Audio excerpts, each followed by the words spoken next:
Punch bug. Yeah, so today we have a 69 Volkswagen Bug. At least I think it's a 69. I'm pretty sure that's what the customer said. This is freshly painted. I love that plum purple look to it. Definitely nostalgic of the 69. It's awesome. And it's in really good shape. So the customer said that he just had this painted by a professional, which I don't doubt. Painters are good painters. They're good body people. They are not good finishers as far as polishing goes. So I'm going to walk you around the car, show you some of the mistakes, and they're not mistakes, it's just this is the way paint and body shops do. And there's nothing wrong with that. Some are more refined than others, but this one, it needs a little bit more refinement on the paint. Let me show you. So you can see the paint looks pretty good, but I'm a little worried that it might be filled with, might have been polished with a filler.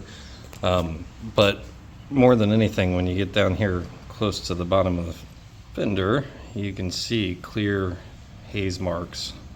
And that's one problem. When you're here in the corner, you can see a haze mark right there. That one's pretty good. So you can see a couple speckles of leftover compound, I'm assuming. There's another good one. You can definitely see the line right there. So every one of these that I attack, I'm going to show you the before and afters. Definitely see holograms. That's a hologram. It looks weird, but that's a hologram. And right here, you can see just minor abrasions. You can see them under different lighting. Right in there, that's a good spot. That's the sun.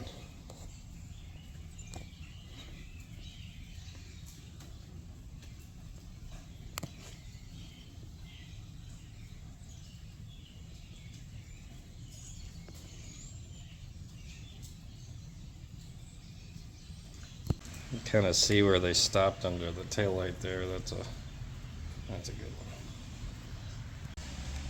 Clearly residue left over, and that's not uncommon to see, but still residue left over. So after seeing some of the mistakes that were made during the polishing process, this tells me a couple things. It tells me that most likely the panels weren't off the vehicle or wasn't disassembled when final polishing was done. With that said, and that's why you can see in the lines and all that kind of stuff, like the body lines down here in the corners, because if they had that panel off, they would be able to get past that and polish it all out. So this car was most likely assembled when final polishing was done after paint. It's not that it's a bad thing. It's not that it's a wrong thing. It's just one of these things that when you have a vehicle painted like this, it depends on what level of paint, kind of like what kind of level of coating and polishing are you going to finish doing. So sometimes paint centers want the job and they shoot you a low price, and you kind of get what you pay for. It's not wrong, it's not right either. Correctly, it would be disassembled, everything would be treated as one piece, painted all at the same time in separate pieces, then reassembled after a polish, an initial buff and polish is done on it. Most likely that wasn't done on this one. Not saying that, and I don't know, I don't work there, but it looks like a damn good paint job. It really does. It just needs to be refined. This looks nice and clean, and it's raining out today. Because it's raining out today, you think, I don't want to wash a car outside. So there's more than one way to skin a cat. The moisture is actually going to be an issue on some things. The polishing is going to be another thing. So to save me some time and still do this correctly, I'm going to give it a waterless wash in here before I polish, and when I get done polishing, we'll pull it out and then we can tackle the wheels and all that. That's the game plan behind this. That way it gives it time to sit overnight after we blow out cracks and crevices, and we know that we're not going to have any water issues. Now this looks clean, but it's not. Let me show you. So let me spray it down. All right, let's give it a nice little, quick little bath here. You can see, look at the rag. Still leftover dirt. It's a brand new microfiber. So see, nice and clean. Now watch. You can see the dirt. I know it's not a plush microfiber, and some people flip out, oh my God, you're not using a plush microfiber. Well, guess what?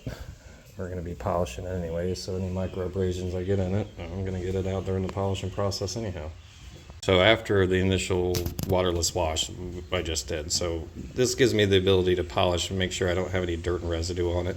I will go through and do a clay treatment on it, but just to make sure we don't have anything on the paint prior to us doing a clay treatment, we are going to wipe it down with isopropyl alcohol, and any residues that might be left from polishing, we're going to make sure that's out.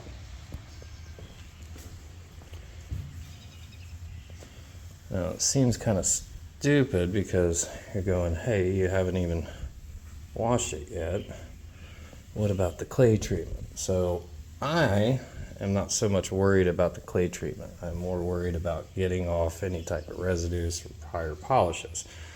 It feels good. Paint feels really good. I'm going to check it here with the clay mitt in just a second to see, make sure there's no abrasion, but it feels pretty smooth for what it is.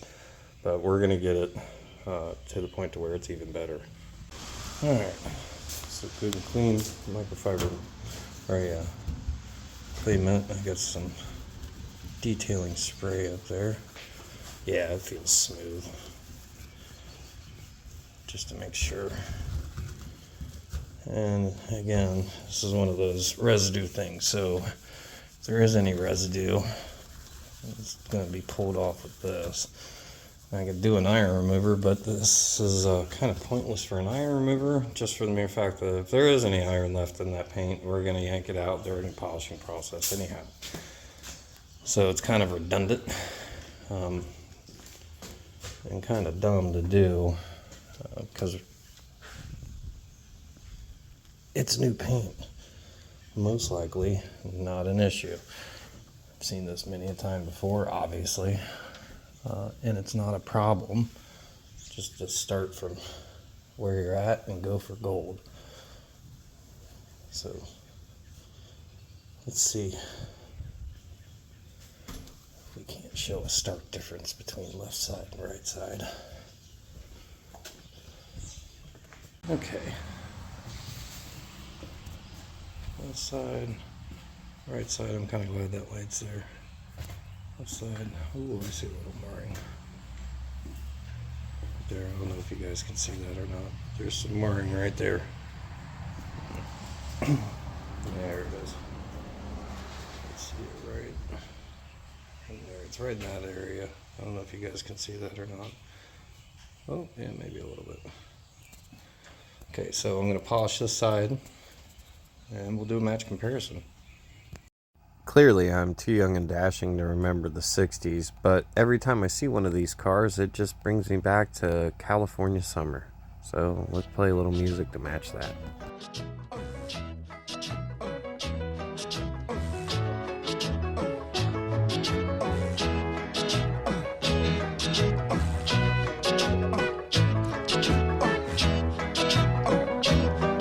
In the summertime, when the weather is hot, you can stretch right up and touch the sky. When the weather's fine, you got women on your mind. Have a drink, have a drive, go out and see what you can find. If a daddy's rich, take her out for a meal. If a daddy's poor, just do what you feel. Speed along the lane, you go down or a turn of 25. When the sun goes down, you can make it good and live by. We're not great people, we're not dirty, we're not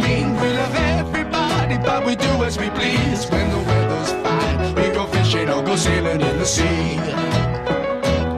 We're always happy, life's for living, yeah, that's our philosophy. Sing along with us, dee-dee-dee-dee-dee, da-da-da-da-da, yeah, we're happy, da-da-da-da-dee-da-da-dee-da-da-da-da. So you can, or at least you should be able to see the gloss difference. That is just about glass. Or as opposed to this side, it needs a little bit more. That's where this comes in. Definite, I can tell. If I can get up here on the hood to get a good one. So that's beautiful. Yeah, some blotchiness. Beautiful. So I'm going to continue this same process throughout the whole car. When I run into problem childs like down there, we'll get a little video on it. But I got work to do. If you look on this side of the hood, it's got something, I don't know what's going on there. I don't know if there was like a trim piece there, that's what I'm assuming, or here we go with the refinement. But you can clearly see that something's going on there. I'll try to get it to where, yeah, so you can see it just right in the light. Something's going on there. And I don't know if it's just leftover compound, which I'll find out here in a minute. But the other side, I've polished this side, but if you look real close, I'm trying to get to where the light's not blinding the camera. But you can see down in there now, I've polished that, and it looks almost like there's like minor chips, or I don't know if it's like paint marks left over. You can definitely see some oopsies in this panel, which is a hard panel to get to, I'll give them that. But if this would have been taken care of, why this was all apart, then it would have been a little bit easier. Now, let's get this refined. I hope you guys can see that. Yeah, right there.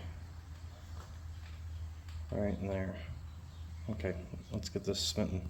Okay, so you can see haze marks there.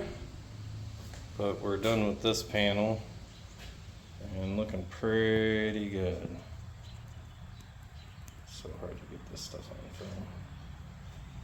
film. But that's you can see I don't know what was going on there, but you can definitely see that. I'm gonna fix that too. We got the top half of this fender done, but you can see definite issues. Let's fix it. Okay, got that haze mark out. It was a little rough to do, but that haze mark is now gone, and that fender is glass. I'm gonna see if I can't do something about the headlights. They look like they're fogging out a little bit. Make those pretty again. But yeah, that looks great. Still got the rims to go, but the rest of it I think turned out pretty phenomenal. It is glass, as best as I can get it anyway. And it is. It looks as perfect as it can get. I'm even going to try to hit the headlights a little bit. For the rest of it, pretty sharp. Pretty sharp. Good stuff. Look at that. So we'll take a look at it again tomorrow out in the sunlight. And I'm willing to bet that it's way better than what it was, but I can definitely see the difference. I hope the customer does, because I can clearly tell.